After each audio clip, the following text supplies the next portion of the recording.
All right, so in the last example, we looked at 1 through 4 here. In this video, we're going to do example 5 and then finish the rest of the notes, which will go much faster. So let's look at example 5, parts A through D here. Again, on a separate sheet of paper, I've written 3x squared minus 5x plus 1, the function, and we're going to look at parts A through D on this page and the next, just because these problems can get a little lengthy. So let's look at example 5.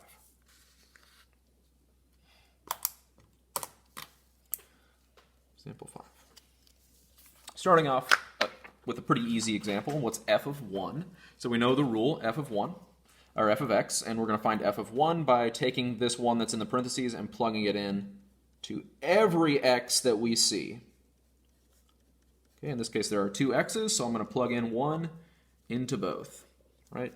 Almost always I will plug in the value, and in the notation I'll put parentheses around it just so I can be very careful about how I square things, what my signs are, and so on. And I would encourage you to do the same. Starting with the power, 1 squared is 1, and 3 times 1 is 3. 5 times 1 is 5, so minus 5 times 1 is minus 5, or negative 5. Don't forget the plus 1. And what does this equal? 3 minus 5 is negative 2, and negative 2 plus 1 is negative 1. So f of 1 is negative 1. Again, what that means, if we were to try to graph this thing, right? I may have no clue what this looks like, but because I can plug in different numbers for x and get out different answers for y, I know that when x is 1, y is negative 1. So when x is 1, y is negative 1. And I know that this function, whatever it looks like, it must go through this point, which is pretty cool. And we could do that for as many different numbers as we wanted and get out different answers and then connect it with a nice sketch, right? So that's an easy way to graph things if you forgot what they look like. Now, I don't know if these points are actually on the graph. I just kind of made it up for the purpose of illustration. Okay, but we do for sure know that this point is on the graph. Cool. Part B here, f of x minus 2. Well, already we're starting to get comfortable with the idea that whatever's in the parentheses here, we're going to take that value and we're going to plug it in for every x in the original equation and then evaluate. If it's a number, we'll just figure out what it equals. If it's an expression, we'll plug it in and then simplify and combine like terms. So 3 times something squared, so that something is here, 3 times x minus 2 squared minus 5 times, again, plugging that in here, 5 times x minus 2 plus 1. Okay? Everywhere there's an x in the original equation, I replaced it with whatever was in the parentheses, in this case, x minus 2. And here we go. Again, we're going to take things pretty slow here.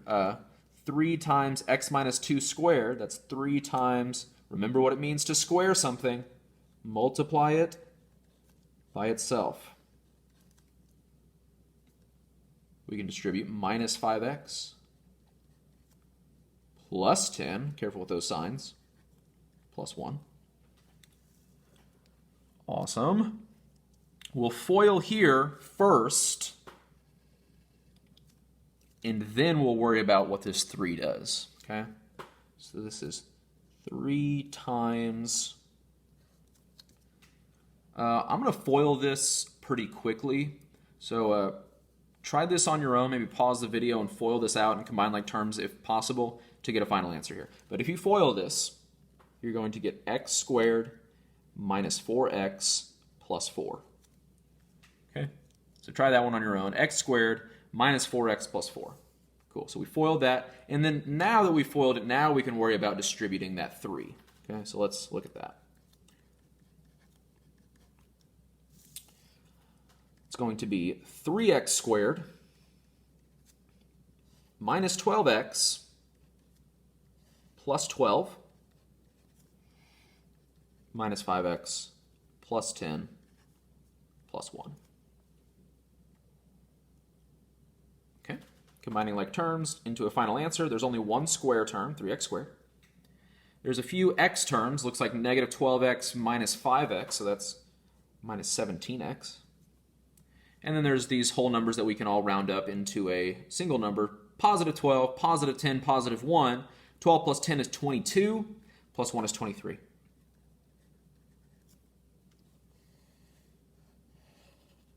It's f of x minus 2.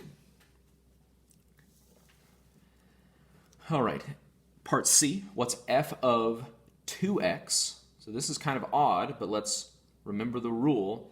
3 times whatever's in the parentheses squared. So in this case, that's 3 times 2x squared. Taking this 2x and plugging it in for both x's. Minus 5 times, again, plugging that in, 2x plus 1. Okay, so that's f of 2x here. And we can, again, handle the exponent first. So please don't go too fast. A lot of people want to claim that this is 2x squared when it's all said and done. But 2x quantity squared is, again, 2x times itself.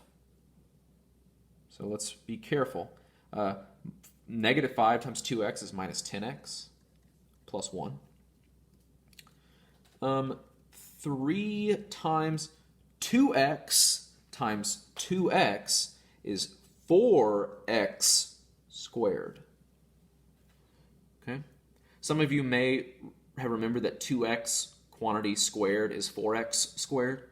But not only do you square the x and get x squared, you square the number in front as well. 2 squared gets us that 4. So you can actually skip from this step to this step if you remember that rule. Otherwise, remember that squaring is multiplying it by itself and you'd get here anyways. Minus 10x plus 1. And then into a final answer. 3 times 4x squared is 12x squared. Minus 10x plus 1.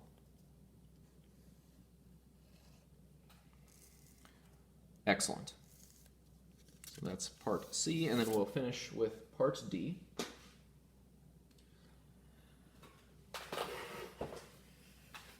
F of x plus h. So again, we know the original rule. We're going to take whatever's in the parentheses here, and we're going to plug it in for every x that we see.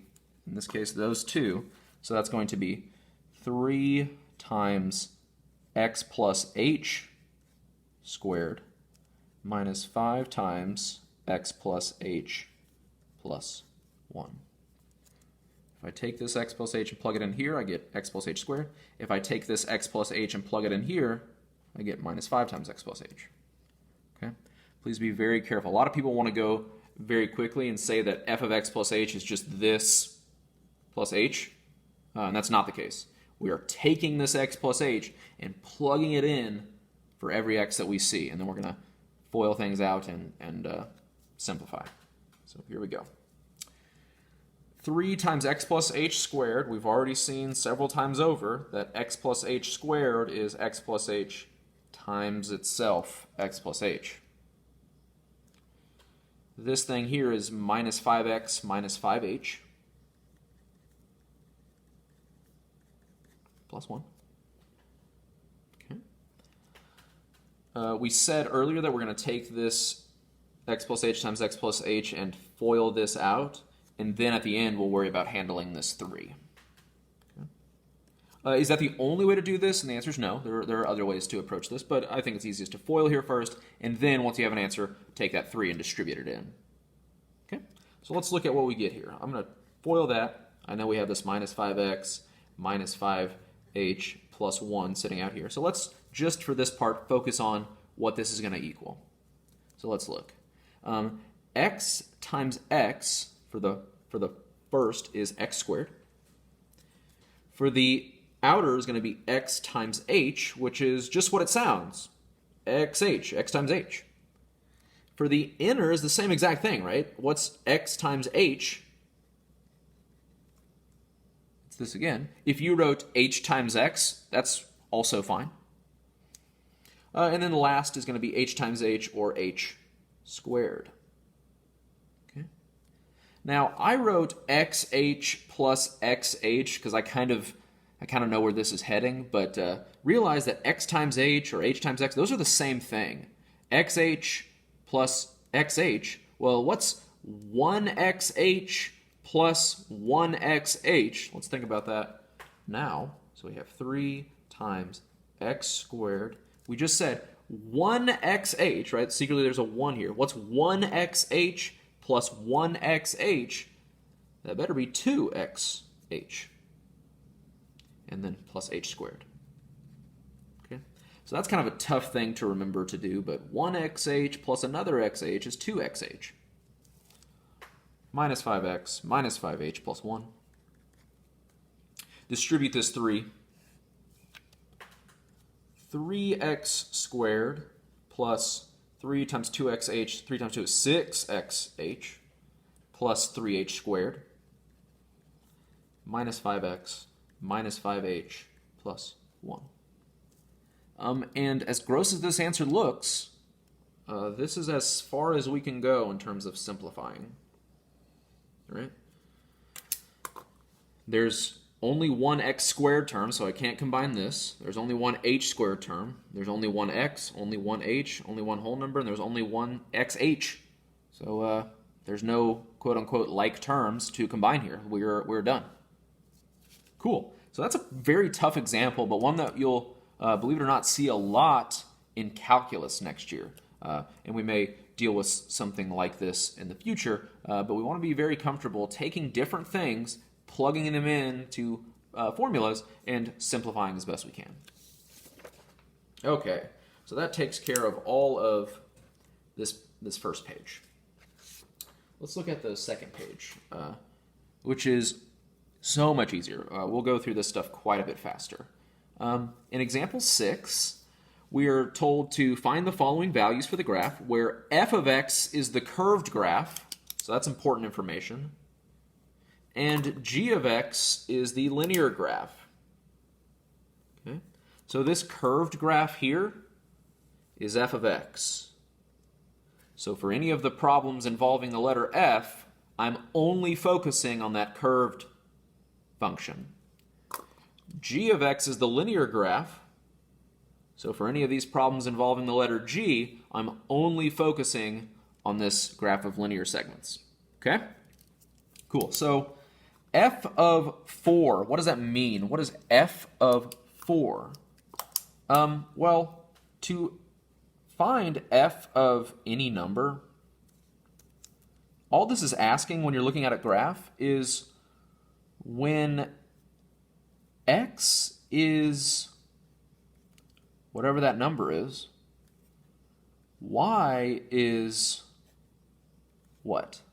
Okay, so when x is this value, y is what? And that'll be your final answer. So let's look at f of 4. So f of 4 is asking